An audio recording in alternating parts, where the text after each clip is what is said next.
नमस्कार मित्रांनो. सकाळची वेळ होती. नेमकंच तांबडं फुटलेला. सूर्याची सोनेरी किरणं आकाशावर रेंगाळत होती. हवेचा थंडगार वारा सर्वत्र पसरलेला होता. पहाटेचं वातावरण मंत्रमुग्ध करणारा होता. याच भल्या पहाटे माधुरी अंगण झाडत होती. भलं मोठं अंगण तिला झाडायचं होतं आणि बाजूला रस्ता होता. रस्त्याच्या कडेलाच एक किराणा दुकान होतं. आकाश तिथून दुधाचे पाकिट नेण्यासाठी दुकानावर आला. दुकानदार दुकानाचा माल लावत होता. आकाश तोपर्यंत थोडासा थांबला. त्यानं समोर पाहिलं तर समोर माधुरी अंगण झाडताना त्याला दिसली. ती गाऊनमध्ये होती आणि हातामध्ये खराटा घेऊन ती अंगण झाडत होती. त्यामुळे तिचा गाऊनचा गळा मोठा असल्याने तो खालच्या बाजूने झुकला होता आणि आत मध्ये असलेल्या तिच्या गोऱ्या पान नेमक्याच उमललेल्या गुलाबी छातीचा कडा आकाशच्या नजरेला पडत होता. ते दृश्य पाहून आकाश मंत्रमुग्ध झाला होता. नुकतीच वयामध्ये आलेली माधुरी दिसायला खूप सुंदर होती. नुकतीच भरलेली तिची छाती अगदी डौलदार दिसत होती. ते दृश्य पाहण्यामध्ये आकाश हरवून गेला. माधुरीचे पण त्याच्याकडे लक्ष नव्हते. ती तिच्या धुंदीत अंगण झाडत होती. हे दृश्य पाहून आकाशच्या अंगावर काटा उभा राहिला. आकाश देखील नुकताच वयामध्ये आलेला 18 ते 20 वर्षाचा मुलगा. तो देखील तारुण्य बंड होता आणि पहिल्यांदाच त्याला हे दृश्य मोहित करीत होते. हे दृश्य पाहून तो उत्तेजित झाला होता. हे घे दूध, दुकानदाराचा आवाज कानावर पडला. आकाश थोडा सावरला आणि दुकानातले दुधाचे पाकिट घेऊन तो जाऊ लागला. पुन्हा एकदा माधुरीकडे परतून पाहत होता. आता दिवसभर तो माधुरीचाच विचार करून उत्तेजित होत अनेक कल्पना करत होता आणि उद्या सकाळची वाट आतुरतेने पाहत होता. आता रोज सकाळी तो दुकानासमोर उभा राहायचा आणि नेत्रसुख घ्यायचा. हा आता त्याचा नित्यक्रम बनला होता. तो रोज सकाळी दुकानासमोर उभा राहायचा आणि माधुरीला अंगण झाडताना पाहायचा. हे दृश्य त्याच्या डोळ्यातून जात नव्हते. माधुरीविषयी त्याच्या मनामध्ये आकर्षण वाढत होते. तो रोज नवीन कल्पना तिच्याविषयी करत होता. दिवसभर आणि रात्री अंथरुणात पाठ ठेवल्यानंतर देखील रात्रभर तिच्यासमोर माधुरी उभी असायची आणि तो तिच्या डौलदार छाती सतत त्याच्या डोळ्यासमोर खेळत असायची. आता तर माधुरी त्याच्या स्वप्नात देखील येत होती आणि तो माधुरी सोबत स्वप्नात ते सर्व काही करत होता जे त्याच्या मनामध्ये चालत होतं. असे करता करता काही दिवस गेले आणि हा नित्यक्रम मात्र रोज चालू राहिला.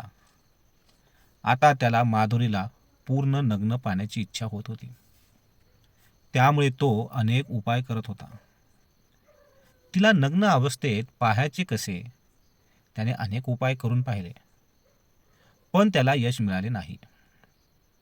एक दिवस त्याच्या लक्षात आले की माधुरीची जी बाथरूम आहे त्यावर छत नाही. हे त्याच्या लक्षात आल्यानंतर तो आजूबाजूला उंच झाड किंवा एखादी बिल्डिंग शोधू लागला, कारण त्याच्यावर चढून त्याला माधुरीला नग्न स्वरूपात पाहायचे होते. पाहण्याची इच्छा तीव्र होत होती.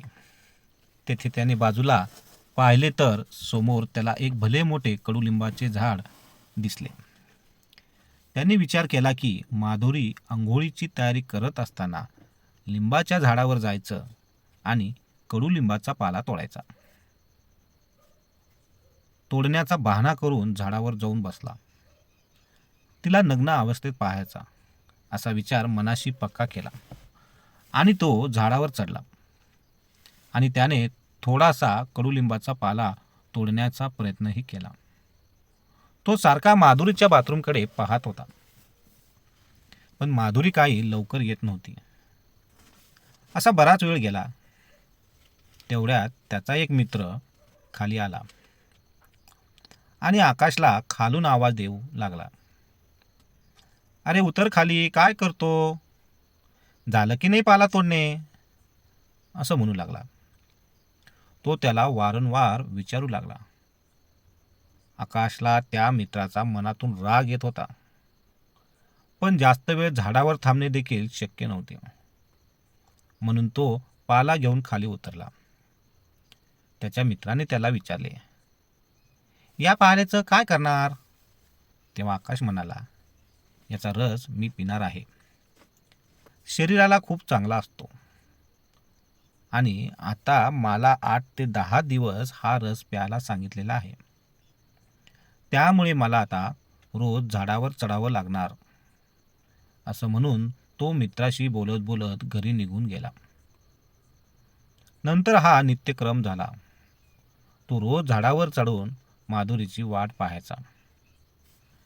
पण माधुरी काही त्याला नजरेला पडायची नाही.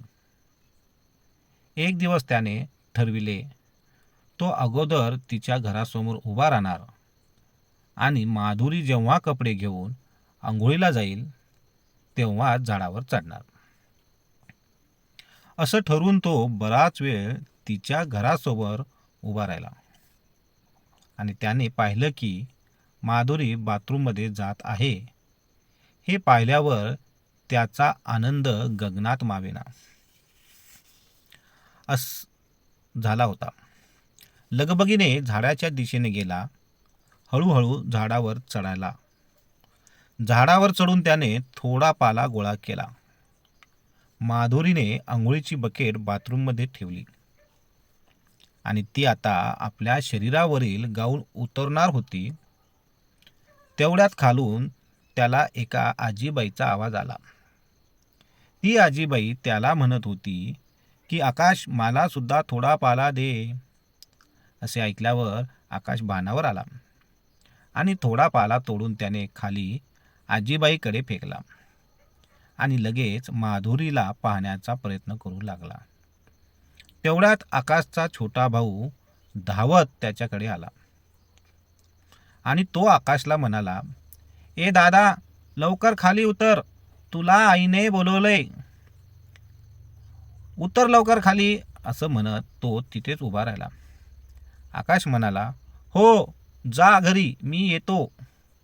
तसा आकाशचा भाऊ म्हणाला, नाही, आईने तुला लवकर बोलवलंय घरी आणि घेऊनच यायला सांगितलंय.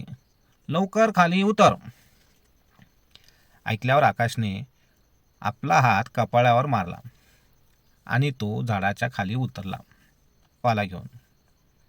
तो जसा घरी आला, खरंच आता तर त्याला सख्या भावाचा सुद्धा आता खूप राग येत होता. त्याला 4-5 गालफड्यात लावाव्या असे त्याला वाटे, पण तरीही तो तसाच राग घेऊन शांतपणे त्याच्यासोबत घरी निघून गेला. दुसऱ्या दिवशी सकाळी पुन्हा त्याने ठरवले की आज नक्कीच माधुरीला पाहायचे, म्हणजे पाहायचेच. आता तो तिला अंगण झाडताना पाहत नव्हता, कारण त्याला आता तिला पूर्ण नग्न अवस्थेत पाहायचे होते. तो मनाशी पक्क ठरवत होता आणि दुधाचं पाकिट घेऊन तो माधुरीचा विचार करत घराकडे निघाला. तेवढ्यात त्याने घरासमोर पाहिलं, 4 मुलं बाजूच्या चौकामध्ये उभे होते आणि ते गप्पा मारत होते. ते 4ही मुलं त्याच्यापेक्षा बलदंड आणि वयाने मोठे होते. तो त्या मुलाकडे पाहून थोडा समोर गेला. तेव्हा त्याने पाहिलं की अंगणामध्ये त्याची बहीण झाडत होती. त्याची बहीण अंगण झाडत असताना तिचा गाऊन सुद्धा खाली गेला होता आणि ती सुद्धा ती छाती त्याला दिसत होती. ते पाहून त्याने डोळे मिटले. तो घरात गेला आणि रागाने त्या मुलाकडे पाहू लागला. तो त्याच्याकडे जाऊन त्या मुलांना काही म्हणण्याचा धाडस करू शकत नव्हता, कारण ते मुलं बलशाली, बलदंड आणि टपोरी होते. हे पाहून आकाशला स्वतःला हतबल समजू लागला. घरात तसा विचार करत बसला आणि थोड्या वेळाने अचानक त्याच्या डोक्यामध्ये विचार आला की आपल्या बहिणीला पाहणाऱ्या मुलांवर आपण रागवत आहोत, पण आपण देखील दुसऱ्याच्या बहिणीसोबत त्यांच्या सारखेच काम करत आहोत. हे लक्षात आलं आणि नंतर त्याला कळालं की प्रत्येकाची बहीण असते आणि प्रत्येकाच्या बहिणीची एक इज्जत असते. ते आपण करायला पाहिजे. हे लक्षात आल्यानंतर त्याला स्वतःला शर्मिंदा वाटू लागले.